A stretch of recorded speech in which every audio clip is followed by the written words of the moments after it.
है कि क्या इस युद्ध का दायरा अब एक कदम और बढ़ने जा रहा है, क्योंकि अब अमेरिका के आ जाने के बाद क्या ईरान रुकने वाला है? क्योंकि ईरान ये पहले ही कह चुका है कि अगर अमेरिका ने हमारे किसी भी बेस पर हमला किया तो फिर हम भी रिटेलिएट करेंगे, हम भी जवाब देंगे और अमेरिका के इंस्टॉलेशंस पर अटैक करेंगे। फोर्डो, नतांज और इस्फहान परमाणु ठिकानों को B-2 बॉम्बर से ध्वस्त कर दिया गया है। राष्ट्रपति डोनाल्ड ट्रंप हमले को कामयाब बता रहे हैं। ट्रंप ने ईरान को चेतावनी भी दे दी है कि अगर ईरान ने पलटवार किया तो तबाही तय है। यह अमेरिका के हमले को इजराइल ने साहसिक बताया। नेतन्याहू ने कहा कि ईरान के परमाणु ठिकानों पर हमले से अब इतिहास बदलेगा। नेतन्याहू ने यह भी कहा है कि इससे शक्ति से ही शांति आती है। अमेरिका के हमले से ईरान बौखला गया है। ईरान ने चेतावनी दी है कि अब अमेरिका को इसका खामियाजा भुगतना होगा। ईरान ने कहा कि अमेरिका ने अंतर्राष्ट्रीय कानून का उल्लंघन किया है। ट्रंप ने क्या कहा है वो सुना देते हैं। Iran, the bully of the Middle East, must now make peace. If they do not, future attacks will be far greater and a lot easier. For 40 years, Iran has been saying death to America, death to Israel. They have been killing our people, blowing off their arms, blowing off their legs with roadside bombs.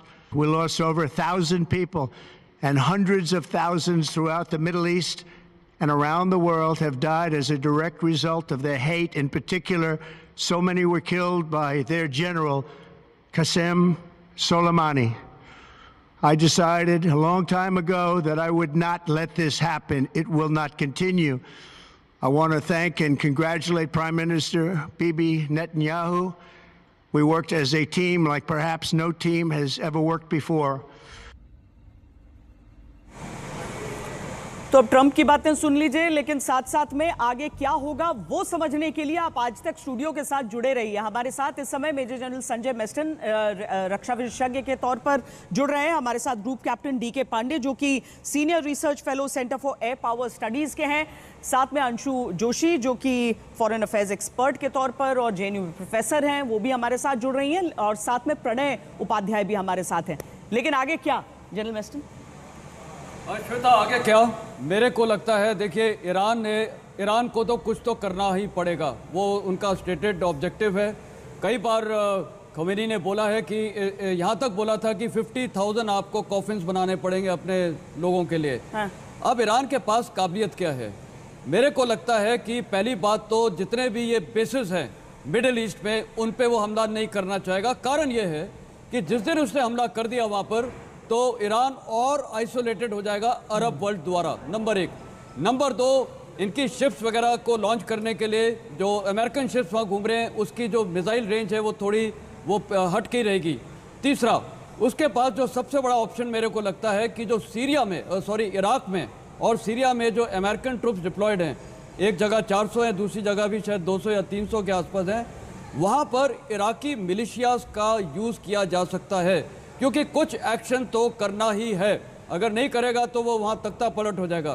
तो आज Iran के ऊपर ही है इस युद्ध को कितना बढ़ावा देना है। तो हो सकता है कि सीरिया के, ये खासकर इराक के अंदर, वो एकदम बॉर्डरिंग भी है, वहाँ पर इराकी मिलिशियाज का यूज़ किया जा सकता है। और वो कब होगा?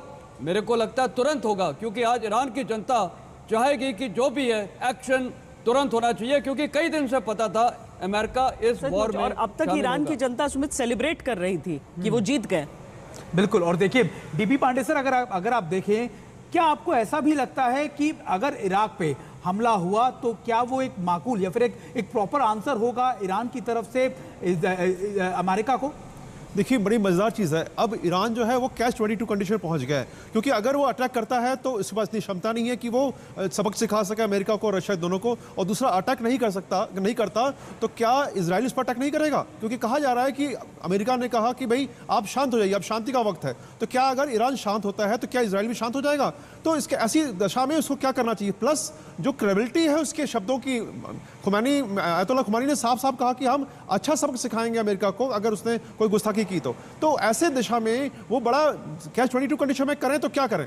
दूसरी बात, क्या उनकी मारक क्षमता उतनी है कि वो 19 लोकेशंस हैं मिडिल ईस्ट में अमेरिकी मिलिट्री बेसिस की, 19 लोकेशन में लगभग 40 से 45 हज़ार मिलिट्री ट्रूप्स वहाँ पर डिप्लॉयड हैं। अगर ईरान ने दुस्साहस किया, इनमें से किसी एक को भी स्क्रैच भी आया, तो अमेरिका क्या प्रत्युत्तर देगा ये वक्त बताएगा। तीसरी बात कि हुती का सवेरे जो है इस पर रिएक्शन आया है कि हम हमले के लिए तैयार हैं, जितने भी वॉरशिप्स हैं अमेरिका के और साथ में यूके भी अपने वॉरशिप आगे भेज रहा है, ऐसी दशा में वो तैयार हैं कि हम हर उसका जवाब देंगे जिसने कि प्रयास किया ईरान को डिस्टर्ब करने का। तो इस समय निश्चित रूप से एस्केलेशन लेटर है की तरफ बढ़ रहे हैं आगे ऊपर, लेकिन अगले 24 घंटे ही डिसाइड कर पाएंगे कि ये पूरा का पूरा माहौल किस दिशा में जा रहेगा। प्रणय, मतलब B-2 बॉम्बर्स स्टेल्थ बॉम्बर्स होते हैं, मतलब उनको डिटेक्ट कर पाना भी मुश्किल होता है, लेकिन अगर कल ये खबर आ गई कि B-2 बॉम्बर्स का मूवमेंट हुआ है, यानी कि एक तरीके से अमेरिका ने तो अपना एक एक कदम, हालांकि डोनाल्ड ट्रंप ने 2 हफ्ते का दायरा दे दिया कि 2 हफ्ते का दायरा है, उसके आगे कुछ होगा, अब वो सीधे युद्ध में अगर कूद आया है, उसके पास क्या ये गुंजाइश बच रही है कि वो इससे अलग हटे? क्या एक सिंगल ऑपरेशन जहां पर आप न्यूक्लियर साइट्स को अटैक कर रहे हैं, क्या ईरान की तरफ से ऐसे पलटवार आपको दिख रहे हैं जिससे अमेरिका निकल नहीं पाएगा इस स्थिति से? देखिए, जाहिर तौर पर जैसा जनरल मेस्टन भी कह रहे थे, कुछ न कुछ तो ईरान को अभी समय करना पड़ेगा। ईरान क्या करता है, उसके पास एसिमेट्रिक वॉरफेयर के भी कई टेक्निक्स मौजूद हो सकते हैं। इनफैक्ट अमेरिका के अंदर जो है अलर्ट कुछ दिनों पहले भी साउंड किया गया था डिपार्टमेंट ऑफ होमलैंड सिक्योरिटी की तरफ से कि साइबर अटैक्स हो सकते हैं। इसके अलावा लोन वुल्फ अटैक जो हैं उनका भी खतरा जताया गया है। ये हम अमेरिकन होमलैंड की बात कर रहे हैं, अमेरिकी ज़मीन की बात कर रहे हैं। इसके अलावा करीब 40,000 ट्रूप्स जो हैं वो अमेरिका के गल्फ रीजन में है, लेकिन इसका सीधे सीधे से